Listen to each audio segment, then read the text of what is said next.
how to change the batteries of a QS temp sensor. Typically found in basements, pool rooms, any room that gets colder. You will find these attached, typically screwed to the wall.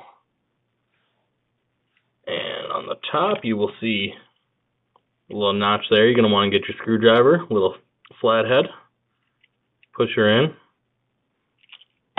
pop this cover right off, and inside you will see two CR-2032s. You'll just slide these right out.